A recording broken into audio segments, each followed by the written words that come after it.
Hello and welcome to another edition of Interview with DJ Nocturna. If you are listening and watching on my YouTube channel, please like, subscribe, share, and comment if you like this video. My guest is the amazing Irish music legend and founder and singer of the acclaimed 80s, 90s group, Microdisney and Fatima Mansions, and he has his own independent work as well, currently as well, Telefis, and his own side project. I have a Cathal Coughlan. Hi there. Good to be here virtually. You know your name. Sometimes I have to slow down and say it right because it can get tongue tied. It's great though. Yeah, I can get tongue tied with the name. Yeah, thank you so much for joining me. It's really an honor to have you on the show. I know you've been, I call it, iconic because you've been around since the 80s, which is such a long time. You know, what's that? Over 30 years, almost 35 years, something like that. Is that right? It's since I began, it's over 40. So yeah, it's been a while. Yeah. And and your band actually was quite legendary as well. I mean, you got some really good stuff coming out. And I know you started, I don't know if you were born or you started the band in Cork, Ireland, right? Yeah, that's where I'm from. Yeah. With Sean O'Hagan. Just you guys, right? You formed the band.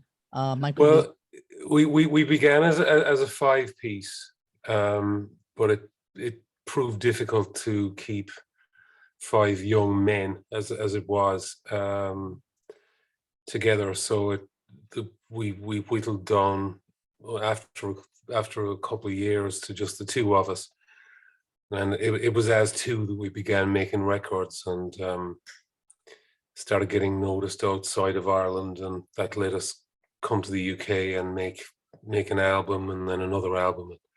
Yeah. And you guys, that's where you're now. You're in England right now, right? That's right. Yeah. And you haven't been back to Ireland to live, right? In a long time. No,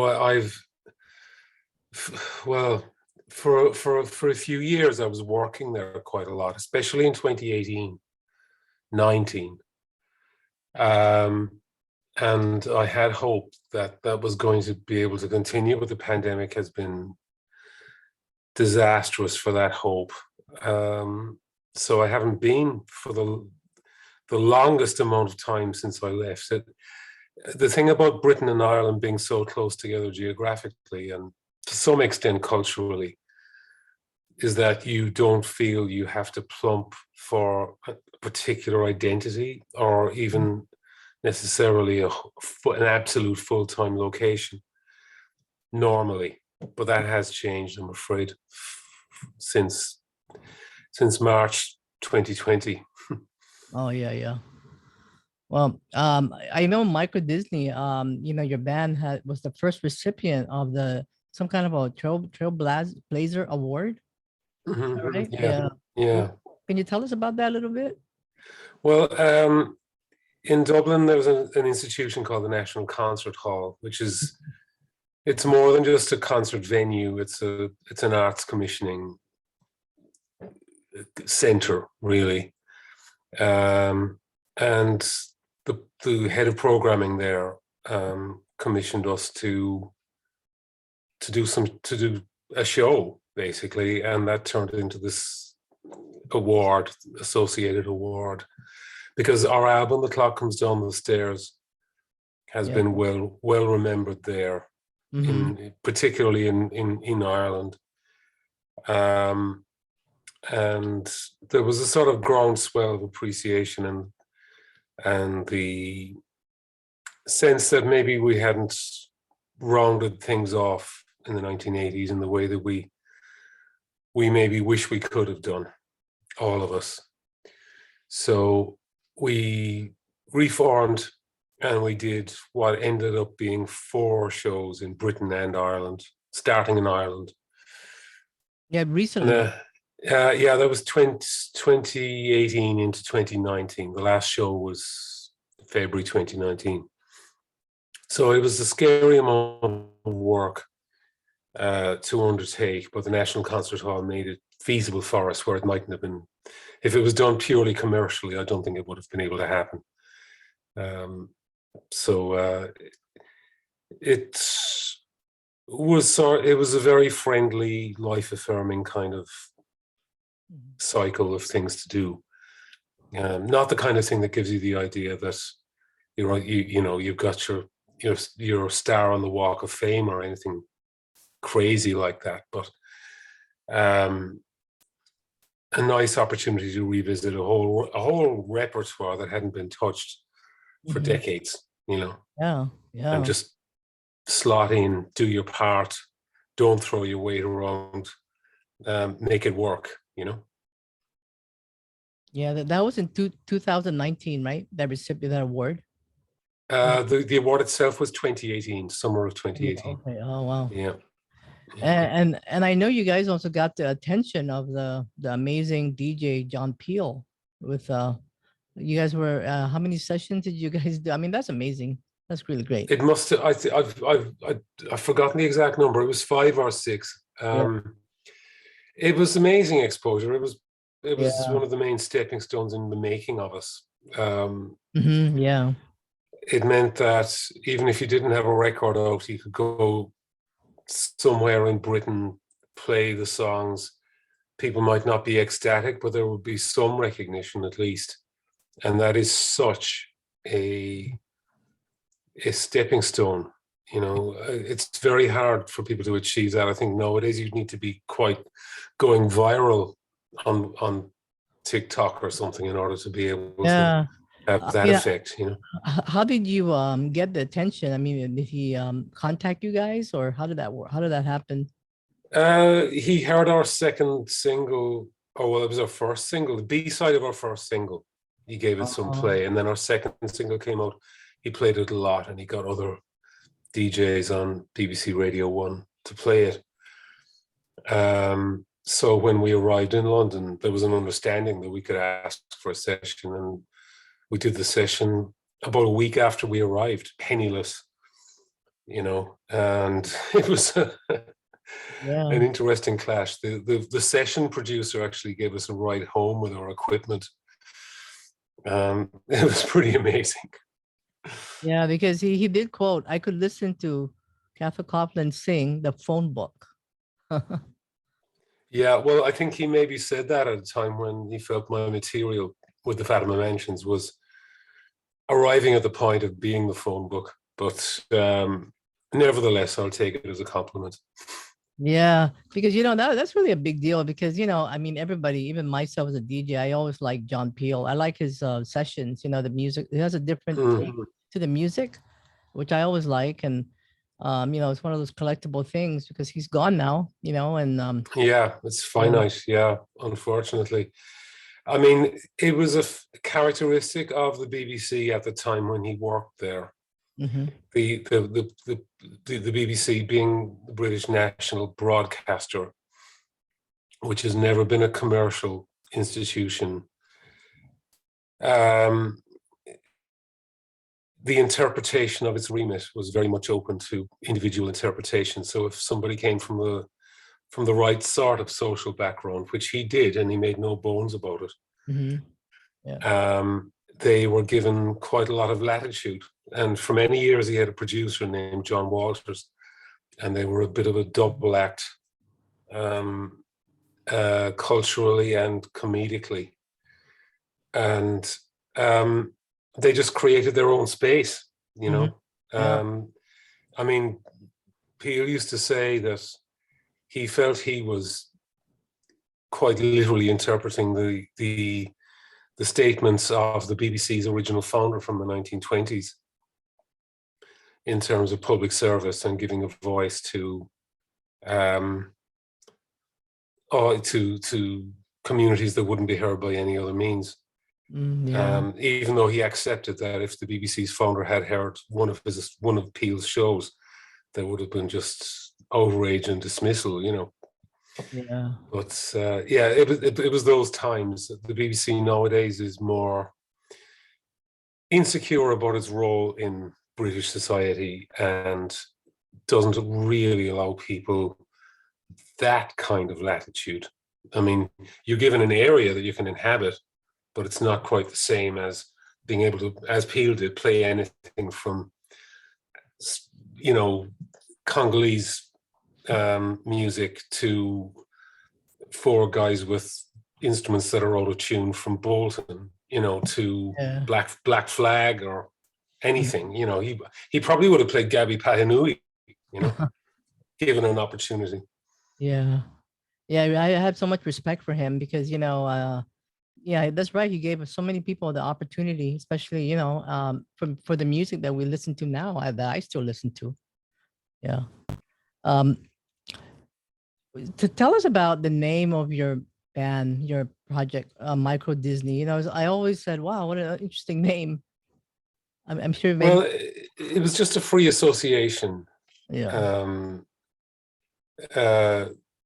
Just based on some everyday objects around me, really. Mhm. The fact that it was me who suggested it, it was the name of a song, first of all. And when we were looking for a name, the others really thought, well, maybe we should do that. It didn't really denote anything. It did feel like it carried some cultural baggage, maybe, but Ireland was a pretty uncommercial place in Yeah. those days. Quite a post-consumer society at that point. Yeah. So there was certainly no identification with sunshine holidays in Florida or Orange County, you know. So I know you took a break for a while. So I know you have a new album, your sixth solo album. I think did you take a 10-year break or something like that? Right? Recording, I was still, but the pressures of the rest of my life meant the time was limited. So Yeah. that meant I didn't really understand what the internet had done to the business of recording, and I put an album out called Rancho Tetrahedron in, I think it was, very disappointingly didn't really generate any live work. So I thought for the first time really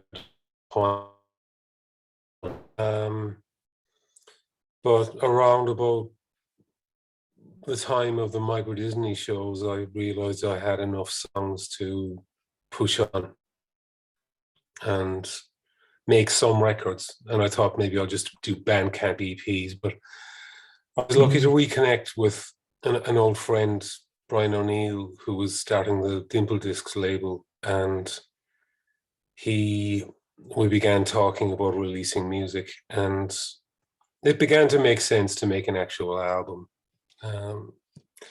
So that's what I did. And Song of Coaglan came out last year. Yeah, it's a great album. And interestingly, there's a video there by the filmmaker George Seminara. Yeah. Yeah, and I know he's on Facebook. I'm gonna just add him in a bit. But yeah, so I was just admiring his works. I know he's how did you guys connect with him? Well, I've known George for a really long time, about 30 years. Man, him. I'm, are you able to hear me? Yeah, it's kind of I sometimes need to move. yeah, I don't know why it does that. I'm sorry. I'll just move. Okay. Sorry, visually, this is going to be a problem for a moment, but sorry, okay. I was probably in the wrong spot. So George directed all of the promo videos for my band, the Fatima Mansions. He was based and is very much a native of New York City, and we used to go there quite a bit. So yeah, we've known each other a long time. Yeah, no. So is this this is not the first time you work with him then? No, we've done probably about 8 videos and sort of thing. Yeah. Oh, so this is your so Couglan. This is released on Dimple Disc, released last year, like you said. And then there are let me see, I forget how many songs there were. I think 12 songs Yeah. in there. And people want to check that out. They can go to Bandcamp, or is it your website? Yeah, carlcoughlin.com, and it's on all the streaming services, Spotify, Apple, Deezer, etc. So who are the players of this collaborate of your solo work? Um, the players on Song of Coaglan are really drawn from all parts of my career. Many of my solo records feature a group that we call the Grand Necropolitan Quartet, Mm, and or well, varied in size: quartet, quintet, sextet. So three of those people are on Song of Coaglan. Bass player from Microdisney plays on a few songs. Luke Haynes from the Auteurs plays on several songs. Oh gosh, vocals from Sean O'Hagan from Microdisney, and Eileen Gogan, an Irish singer-songwriter who sang in the Microdisney reunion shows. And Rodri Marsden, who played keyboards in the Microdisney reunion shows, plays bass and bassoon and some other things. So yeah, it's quite a long cast list this time. yeah. What was some of the inspiration for this album? Because you're a lyricist, right? You're a really interesting lyricist. Thank you. Is there something that influenced you to make this album in particular? I suppose the fracture around what's real and what isn't real,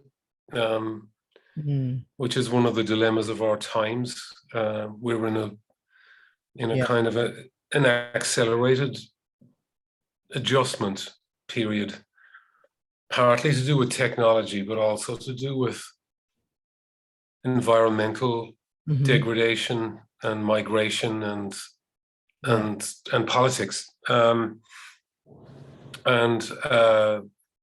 Song of Coaglan is me kind of rebranding myself into a kind of an object, and the songs, I think, reflect all of these fantasies about themselves that people tend to build either in order to make a living as a social media influencer, or just have a job, or explain the things that have gone wrong in their lives in a way that enables them to pick themselves up and move on. It's about those kinds of breakages, really. Yeah, it's deep. Yeah. Yeah. The other collaboration that you're doing right now currently, this is you're coming out with a new album. This is the debut album coming out, right? I think it's in February, I think. Yes, yes. It's with Garret Jacknife Lee, who's known as a producer. He's produced a lot of things like U2, and he's worked with other bands like that. And that's your collaboration. It's called Telefis. Yes. It's pronounced Telefis. It means television in Gaelic, I know. Congratulations, because I know today that you released a different version to the song. What's the name of the song again? Falun Gong Dancer. Yeah, and with JAH WOBBLE, which is amazing, the legendary bassist. And I heard it, I'm like, whoa, I'm so blown away. Yeah, so beautiful. Yeah, we're really pleased with that, because the album version is very different.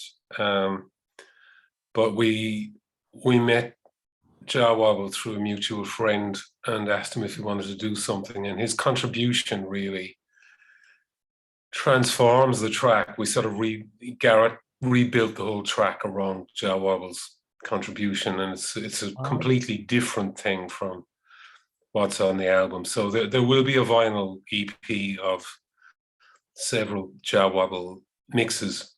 Oh my God. Oh, I got that. I got to get the vinyl version of that. That's for sure. Yeah. The digital version is coming out on Bandcamp over the next few weeks, but because the vinyl delay, Mm. in manufacture is so massively long. We've had to just wait it out until after the album. So how many tracks would there be? With Three.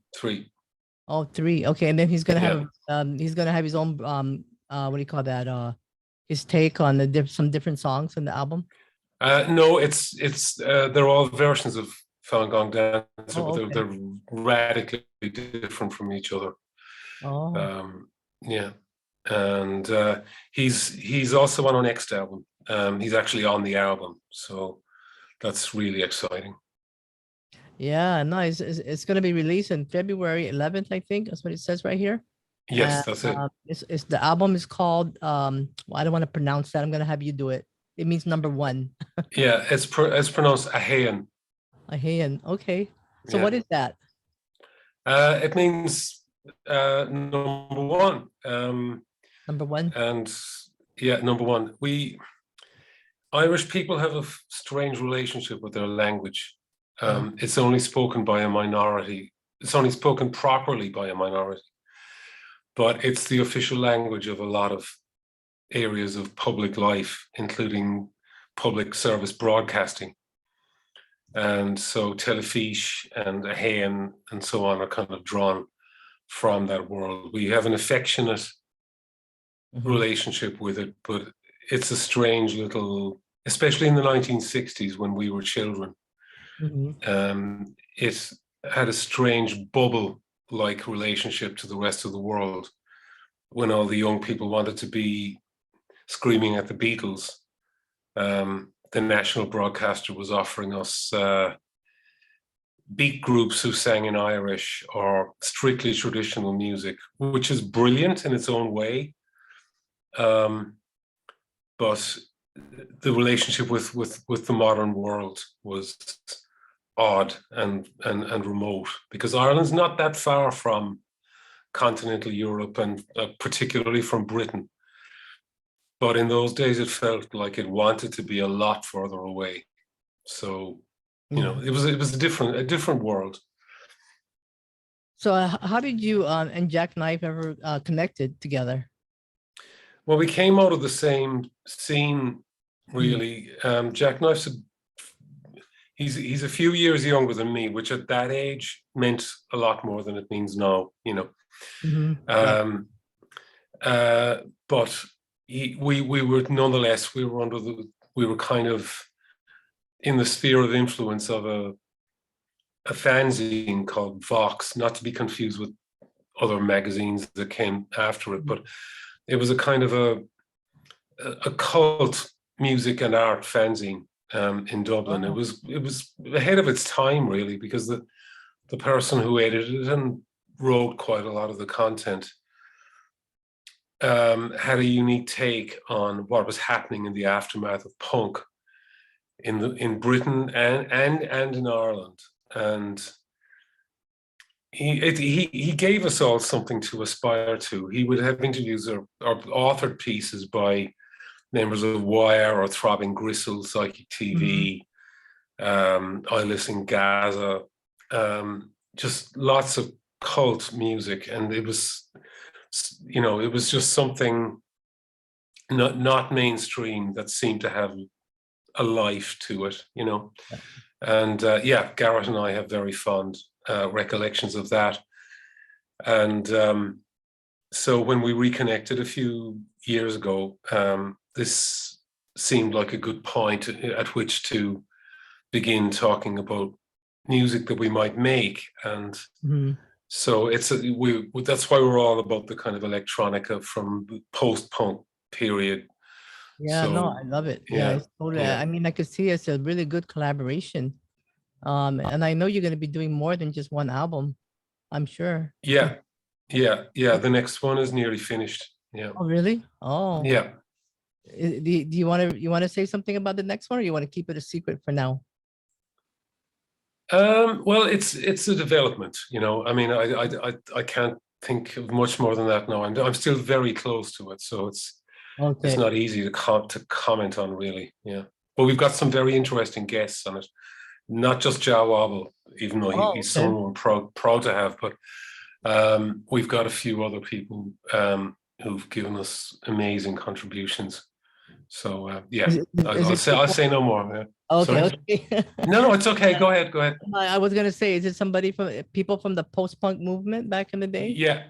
Oh, okay. Yeah. People who've stayed active, not people who've been under a rock for 40 years, but interesting people. Yeah.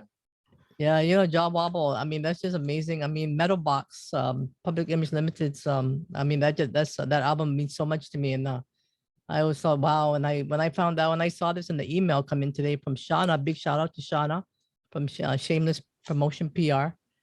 Yeah. Yeah, Sean is great. Yeah, I saw that today come in, and I'm like, oh my gosh. So, and it's perfect because I was doing this interview tonight, and yeah, it's perfect. We can talk about it, and get this out. Yeah. So, so this album will be out. The single is actually out now, right? It's out now, I think, right? It is, yeah. Okay. The first JAH WOBBLE version came out yesterday, and we'll be releasing the other ones in the next 2 weeks. So, and the album version was a single just before Christmas digitally. So they're all available. Yeah.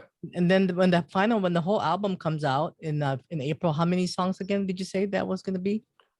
12. Well, 12? Okay. Sort of 14, but the 12 plus interludes. Yeah. And then there's going to be a special vinyl for JAH WOBBLE's mixes, or yes. Yeah. All right. Okay. Well, somebody wanted to check this out. I know the spelling is a little different from the pronunciation. It's Telefis, which is pronounced Telefis. Yeah, and it's just telefis.bandcamp.com. Yeah. We'll find you most things. Yeah. Yeah. Wow. Okay. I mean, anything else you want to mention? I know I can't really think of. I should explain. It's the early morning here, and I'm coming to life, but it's a little bit hazy still. But no, I would say Telefis has been a life affirming thing for me to be able to do. And, yeah, I know the name is means something. Would you like to elaborate on that a little bit? Well, it's taken from the name of the national broadcaster in Ireland. Yeah. I keep talking about national broadcasters because when I was a kid, the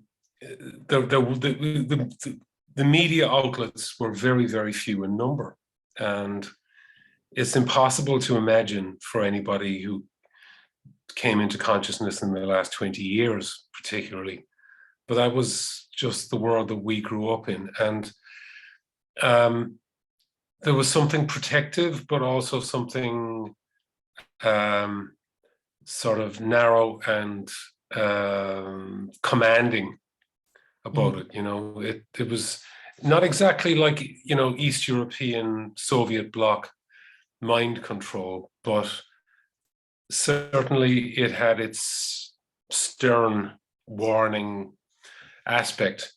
So taking the name and also taking the St. Bridget's cross, which we have on the album cover, that's an ambiguous symbol because it comes in Catholic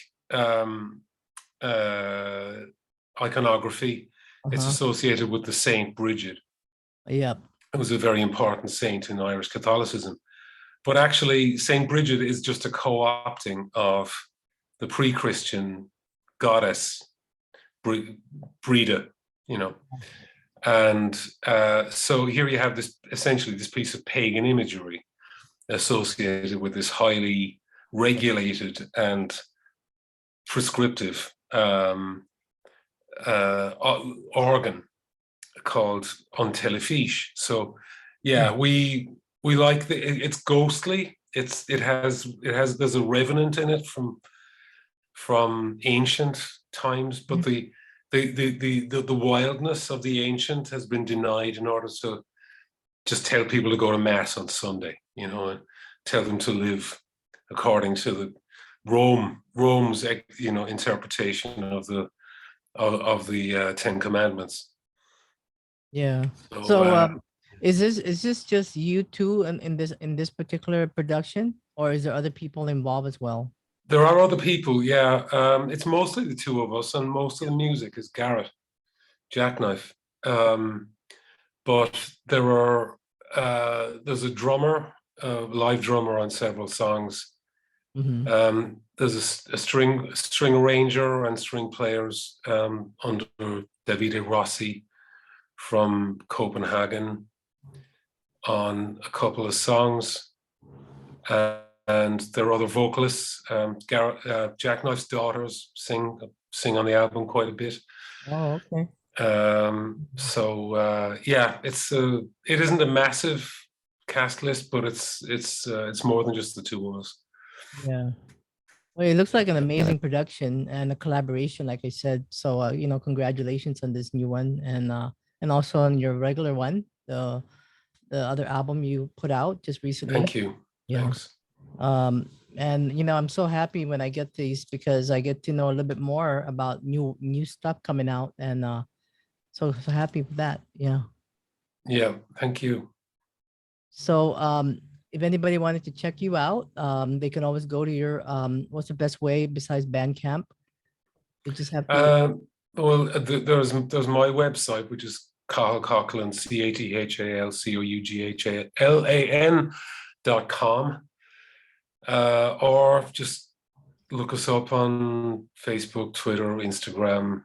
Yeah. And of course, I'll put this on the YouTube channel, also the details and the links and all that. So, oh yeah, we Telefis has a lot of videos on YouTube. Jacknife has made, and other filmmakers have made some really nice videos for every version of every song that we've released so far. So there must be about 9 videos up there now. So it's just Telefis channel, basically. It's all on there. Okay. Well, I look forward to the album and the vinyl as well. Yeah, great. Thank you. Thanks. Cathal Couglan, Telefis, and his own works, Microdisney and Fatima Mansions. Thank you so much. And thank you. And if you're watching, please like, subscribe, share, and comment. And let me just put this off one moment. I'll just turn this off here. It's always the hardest to do this when I can't find it. Okay, let's see here. Stop recording. Stop recording. Okay.